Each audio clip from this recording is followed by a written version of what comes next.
À primeira vista, o Amazonas parece distante dos grandes centros da história judaica mundial. Aqui, o tempo é medido pela cheia dos rios, pelo calor que dobra o asfalto, pelo canto dos pássaros e pela imensidão da floresta. Mas há mais de um século, homens e mulheres cruzaram oceanos, saíram do norte da África, do Mediterrâneo, de mundos completamente diferentes e encontraram nesta floresta um lugar para recomeçar. Entre eles, os judeus, que trouxeram na memória o nome dos antepassados, nas malas os objetos sagrados e no coração uma fé que a travessia não apagou. Hoje, entre rios, tradições e gerações, a comunidade judaica do Amazonas continua preservando sua identidade no coração da maior floresta tropical do mundo. Acho que esse é um dos legados que ficaram, né? A fé que eles têm no próprio povo, né? Embora vivam aqui, já sejam brasileiros e tal, mas a fé continua firme. E isso é muito legal. Acho que quem compreende, a comunidade tem que compreender o comportamento, a forma de se vestir, a forma de andar, de caminhar, de falar, de comer e de amar a divindade, né? Acho que você só entende o mundo se entender o que você não entende, que é a religião. Perfeito. E justamente eles trouxeram. No final do século XIX, o mundo ainda não conhecia a borracha sintética e o Amazonas, de repente, virou o centro do mundo. Manaus cresceu muito rapidamente. O Teatro Amazonas foi erguido no meio da selva. Os lampiões elétricos acenderam antes de muitas capitais europeias. O dinheiro da seringa transformou uma cidade ribeirinha em um símbolo de riqueza tropical. O que acontece é que no final de 1800 e qualquer coisa, né, foi descoberto esse fenômeno mundial que era a borracha. Para que as pessoas que não conhecem entenderem mais ou menos o que é isso, como seria hoje você descobrir, não é nem o petróleo, mas descobrir uma grande placa de energia solar, onde essa energia vai mover o mundo. Na época, a borracha representou o maior dos desenvolvimentos da humanidade. A partir do momento que alguém descobriu a borracha, já pôde fazer a correia. Portanto, as máquinas tiveram vida eterna a partir daquele momento.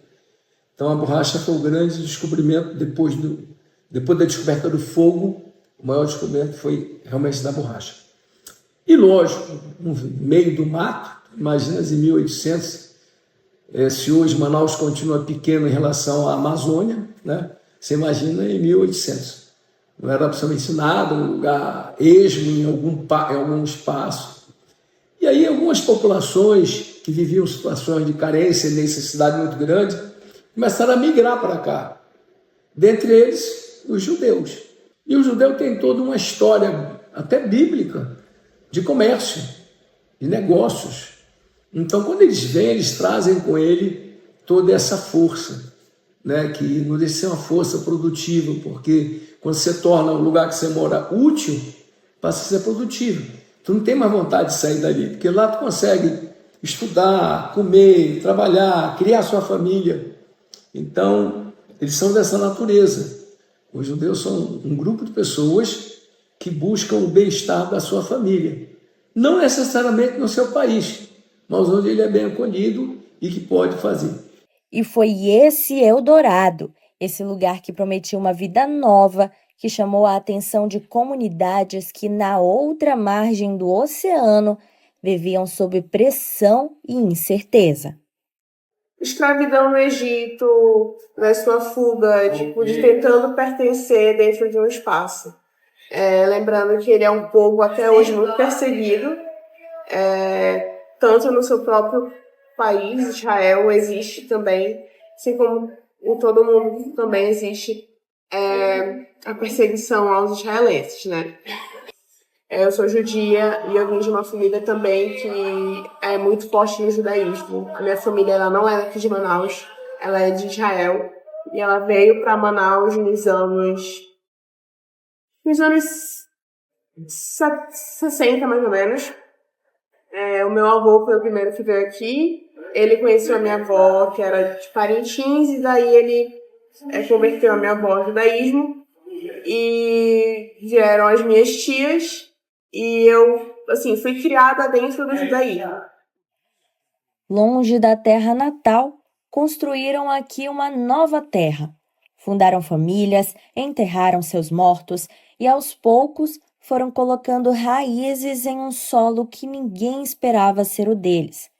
Inclusive, os sobrenomes que aparecem nos registros comerciais de Manaus do início do século XX, como Zassaiag, Benayon, Bentes e Sabá, são os mesmos que ainda hoje fazem parte desta comunidade. Então, a grande maioria dos judeus que moram aqui no Amazonas são judeus de origem marroquina, mas que na verdade são judeus de origem ibérica. Então, os judeus saíram no Oriente Médio muitos anos atrás e por volta de 1100, 1200, 1300 moravam na Espanha e em Portugal. E no final dos 1400, né, acho que mais precisamente 1492, houve um movimento da Inquisição. E nesse movimento da Inquisição, decidiu-se lá na Península Ibérica que não havia espaço para outra religião que não fosse a religião do regime lá. E muitos judeus acabaram fugindo, né, para tentar escapar à fogueira ou à conversão obrigada, e saíram de lá e foram para Marrocos quando era muito próximo. Viveram lá mais ou menos 300 anos, um pouquinho mais do que 300 anos, e por questões, né, de alguma perseguição e também questões econômicas, acabaram vindo para Belém. De Belém eles acabaram subindo para cá e foram em várias cidades pequenas ao longo do rio, subindo o rio até que chegaram em Manaus e até passaram um pouquinho de Manaus.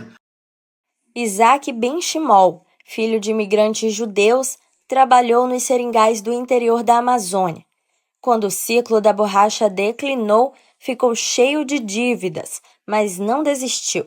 Em 1942, juntou os poucos recursos que tinha e ajudou os filhos a abrirem um pequeno negócio em Manaus.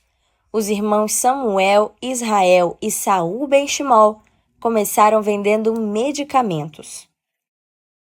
Décadas depois, aquele pequeno negócio virou a Bemol, referência do varejo em toda a Amazônia Ocidental. Hoje, com mais de 80 anos de história e 3 gerações à frente dos negócios, a empresa atende cerca de 4,5 milhões de clientes cadastrados, algo próximo a 1/3 da população da região norte. Histórias que começaram nas margens do rio e que ajudaram a construir o Amazonas que existe hoje. Manter uma tradição exige esforço, exige escolha.